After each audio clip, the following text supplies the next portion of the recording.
Hello, hello. Hello, everyone, and welcome to this live about rehearse, rehearse, rehearse. Now, I missed off last week doing a live presentation because I was rehearsing for a talk that I gave at Cambridge University on Thursday last week. I'll be honest, I hadn't done as much rehearsal as was appropriate, was fitting, was needed. What happened, and this is a vulnerable share time, so give me some grace on this one, please. Tuesday of the week before I'm due to give this pretty big pivotal speech in my career, I change up the talk. What was I thinking? Well, actually, it was needed. It really was needed, and was on the back of some very helpful feedback from somebody who is a much more seasoned speaker than me. So what was I doing? That was on the Tuesday. The Wednesday, I had to finish off and schedule things because I knew I wasn't able to work on the business for the next 10 days. So that took up the Wednesday. Thursday through Sunday, I was at an event that meant I was head down, bum up from 8:30 in the morning to 10:30 at night. No chance of rehearsal then. Then I got on a flight off to the UK. By the time I got over the jet lag, Tuesday was when I looked for some clothes to wear for this presentation because what I'd taken with me, really wasn't appropriate. I didn't find anything, which then meant I had one day only to really cement the change to talk, rehearse. And frankly, it wasn't long enough. So come Thursday, the reason I'm saying it's not long enough, there's a rule of thumb that for every minute of presentation, to really nail it, requires an hour of rehearsal. So this was it was a 17-minute talk. So that would have been 17 hours of rehearsal in one day. Can you see that I set myself up for a bit of a fall? It did not go swimmingly, shall we say, and I froze on stage. I had to stop and start again. Tad embarrassing, but an extremely valuable learning experience, because I can now sit here and share with you, you really do have to rehearse. Give yourself that permission to give yourself far longer than you think is necessary. I wonder if you've heard the tale of Michael Jordan, who used to just practice his shots, practice until he couldn't get it wrong. Well, if you have a big talk coming up, one that is really important, and I would argue that every talk is really important, give yourself that permission to do a good job, to take time out of what you've already got planned, schedule it in. It's not a last-minute job. I'm going to share with you from experience of coaching other people. Some of you know that I was the head speaker coach at TEDx, University of Western Australia, for 5 years. And we had a number of professional voice users, professional speakers in to do their TEDx. They didn't, honestly, one person I'm thinking of in particular didn't give themselves the opportunity to really work on their talk because they were used to standing up in a high pressure environment and explaining something to if I say too much more, I'll give it away. Anyway, suffice it to say that they had an important job that they used their voice for every day. So didn't give themselves the opportunity to take that time to really work on delivery and rehearsal of their talk. And they too froze and had to start again. So you'd have thought that I would have learned from that, wouldn't you? But only as I went through it myself did I really grasp the importance of this.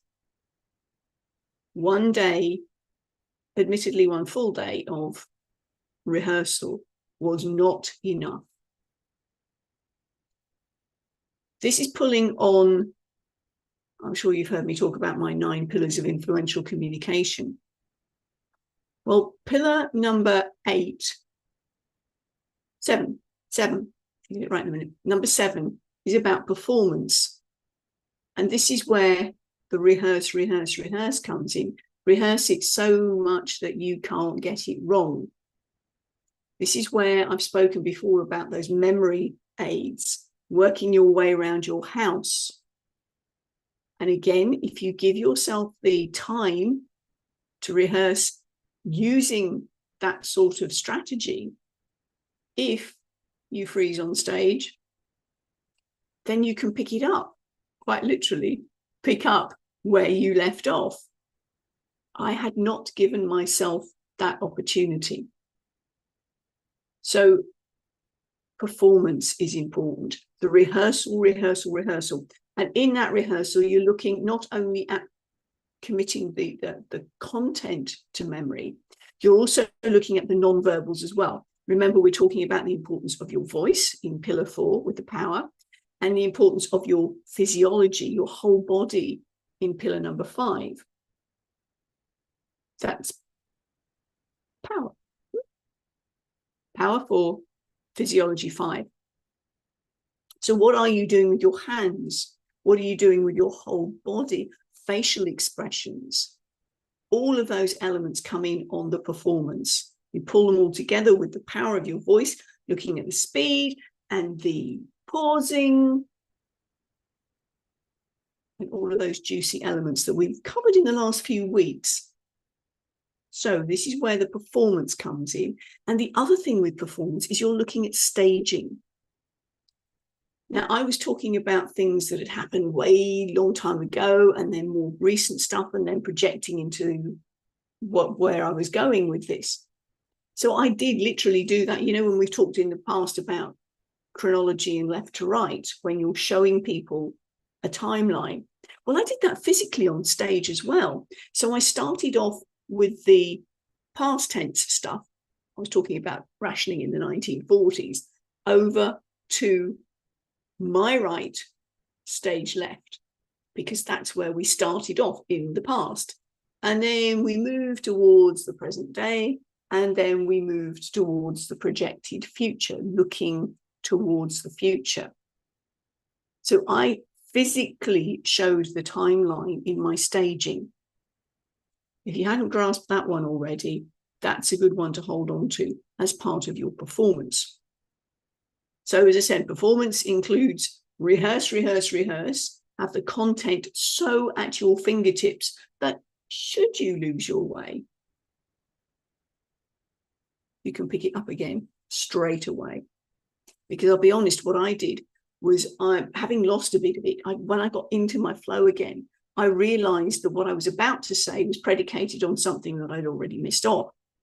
So this was me thinking on my feet and trying to work back in my house as to where I was going to go and pick up something that I hadn't picked up before and was then in midair. So do you get my drift on this one? Know your content so well that should you miss something out, you can cycle back in a flowing kind of way.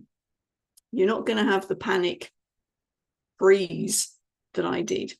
You're going to have that opportunity to go, right, let's go back and pick that item up and carry on. So knowing your material is essential, rehearsing it to within an inch of its life. So you could recite it in your sleep, rehearsing it until you can't get it wrong. Now, if you're learning it verbatim because you've written it down and it's a script, be careful. Because, okay, committing it to memory from a script is one thing, but bring it to life. Don't visualize it line for line as you're saying it, because you use a different part of your brain and it's going to sound like you're reading a script. Bring it to life. Have energy behind it. Really inhabit your words, again, down to rehearsal. Rehearsing what you're saying, how you're saying it, including your vocal inflections, your pausing, your volume, speed, the energy you're bringing, those roller coaster of emotions that you're taking people through. Go back to what we've spoken about in terms of purpose and people and pain and gain, because it all comes in with this. You can see how everything builds up on it. So this is the performance, the rehearse, rehearse, rehearse, and bringing everything in together. Pillar number 8 is the planning. Now, this is, I think you can see, rather important that right from the start, you think, okay, I've got this big talk coming up on such and such a date. Reverse engineer, how much time am I committing to committing my talk to memory, to knowing what I'm saying, where I'm saying, how I'm saying it, doing the performance stuff. How much time am I giving myself? And I would suggest that you always give 1.5 times what you think you'll need, because it will take that time. This planning, this giving yourself permission to do this is so important, because many of us have that sort of, well, maybe I'm not necessarily that good, and the imposter syndrome comes in, and all of that mindset stuff, which is where I focus on when I'm working with clients, because hello, I've lived it. I've lived it. I know what it's like to come through that. So the planning is important. As soon as you have a gig set in, and I would suggest that you get your gigs applied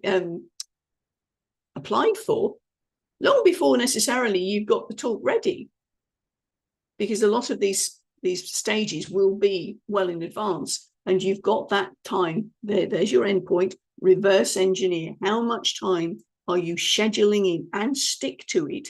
It's in your calendar. Don't let anything else come in on top of it, because you are really important at this point. It's you on stage showcasing your value. Performance, planning. Get the planning in place. Give yourself that run-in. Schedule it in your calendar and stick to it. This is a really important element. You are important. Don't let anything else come in on top of that. Planning and performance. So that's a little bit of a sousson of what I do in pillars 8 and 9 of the 9 pillars of influential communication. If you'd like to know more, put a comment in the chat and we'll go from there. I'll send you a DM with a link to talk about this a little bit more. But it really is so important that you dig into maybe why you're not giving yourself that permission to work on it. That's a real biggie. The mindset stuff. Because once you get that sorted out, the rest will follow beautifully. Trust this has been helpful for you today. Please do like and comment. If you subscribe to the channel, you will then get notifications every time I put up a live. I am aiming to be consistent while I'm here in the UK at this time-ish. So that's 8 o'clock in the UK, AM on Tuesday. I'll try and work it out and let you know. But I will mark up in your From Page to Stage Facebook page when it's coming, okay? And send the link there as well, so you can go back and check on it. Have an awesome week. Do let me know what talks you've got coming up and how your prep's going, because that is really important, as you've heard. Don't do what I did. Okay, guys, have an awesome week. For now, bye from me.